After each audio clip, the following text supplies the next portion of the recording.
Kathleen Bock, known to her friends and classmates as Katie. Are Katie's parents here? Yes, they are. I was concerned that you didn't find your seats. Okay, good. Found your seats. Is a creative writing major in the Jede and Marjorie Weinberg College of Arts and Sciences. She is from the rural village of Blue Mound, Illinois, population 1,200. On campus, she is a proud member of Alpha Chi Omega fraternity, president of the Slam Society, she will explain that, an avid participant in Shepherd Midnight Ultimate Frisbee, you don't have to see to play that game, and a member of Phi Beta Kappa Honor Society. Next year, she will be attending the University of Illinois at Chicago College of Medicine as the recipient of the Raymond Nestor Sweeney Academic Scholarship. It is my pleasure to introduce to you the Honors Ceremony 2013 featured speaker, Katie Bock.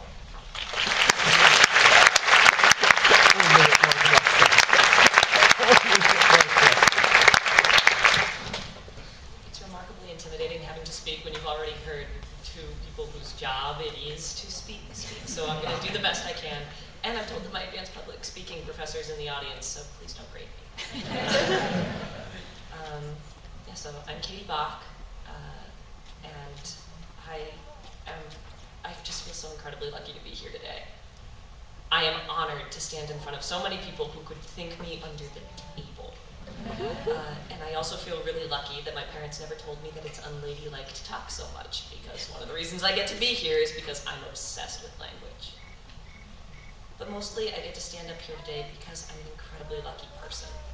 And so that's what I want to talk about.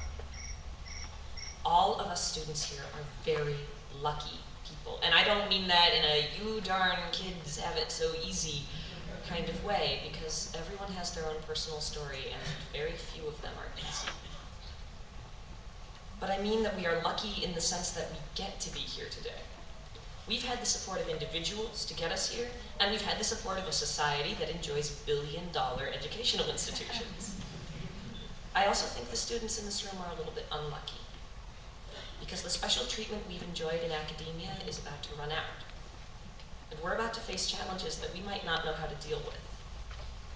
But for now, we're still glowing in the light of our luck, and we really should take a moment to appreciate what that means.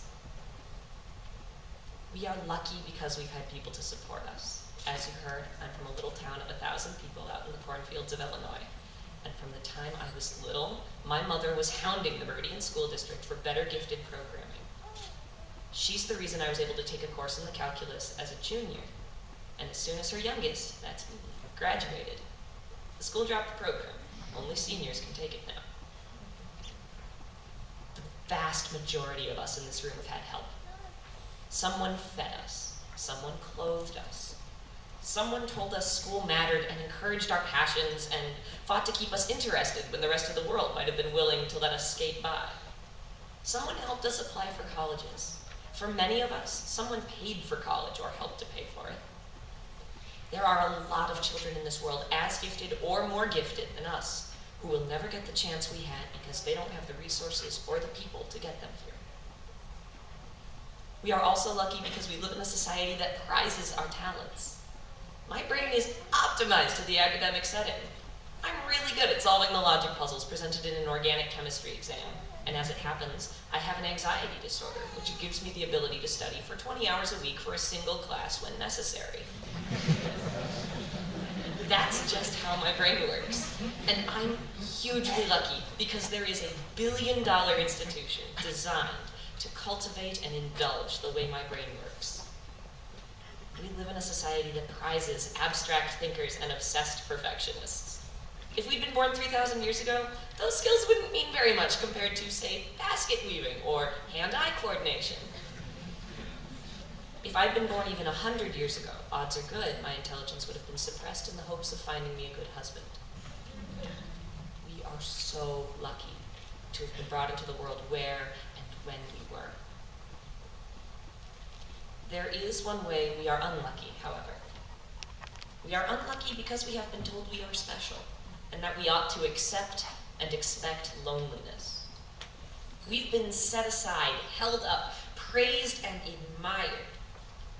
We have never simply been told, you're very good at academics, which is a facet of intelligence. No, we've been told an ambiguous and tacit message, you are better than everyone else.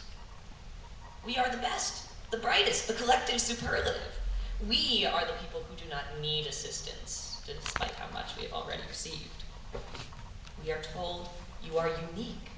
There is no one else like you, but this combines with the common saying that it is lonely at the top, to leave some of us with the misconception that because we are special, we are actually the most special. And this insistence on how special and original we are can be hugely detrimental to our lives after college. People who are used to being superlative have a tendency to display a certain disregard for others, and certainly have a hard time asking for help. We have to unlearn this lie. I am not alone in my brilliance, and none of us is alone in this room. And I'll be honest, that is actually really threatening to my identity. I always feel a little bit offended when I meet someone with equal or superior credentials to mine. Oh, no, I don't think you understand. I'm the most special butterfly in this room. But I'll tell you what, that attitude is ugly, and it's not going to fly in the real world. My attending physician will not care that I can write a sonnet in 15 minutes. If I neglect a patient or alienate a nurse because he has failed to show adequate deference to my brilliance, I'm a bad doctor, and that's all there is to it. My brain may be optimized to the academic setting, but I'm not going to be in academia. There are going to be times when I have to ask for help. When I'm bad at a procedure, when something doesn't click the first time or the 50th. And I can't dissolve when that happens. The world will not change to fit my expectations, and it will not accept my protestations that no, I've always been good at what matters. And if I was bad at it, that meant it didn't matter. So logically speaking, this man cannot possibly need CPR because I'm bad at that. Instead, I really hope that when I'm struggling, and when we're all struggling, that we can be grateful. That we can say with joy, I'm not alone. I need help sometimes, just like everyone else. And that's scary, and it's hard, and it's not the world I'm used to, but that's exciting. And I'm so excited to take on that new adventure. I hope in the moment that I can still be grateful for all the luck I've had, but not mistake that luck for a promise of how the world is supposed to be. I hope that I will not sulk. Mom and Dad, you packed my lunch every day and you showed me all the love and support I could have possibly asked for, and yet I still don't know how to handle challenges that I can't beat. I am lucky enough to know that if they could have taught me that, they would have.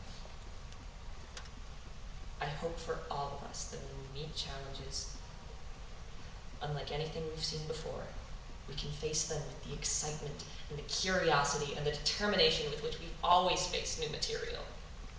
We owe it to everyone who has supported us along the way not to shut down or dissolve when we face challenges so foreign to us. We owe it to everyone who has worked so hard, and we owe it to our future selves to look and say, well, I would be damned. I'm bad at this. Teach me, please.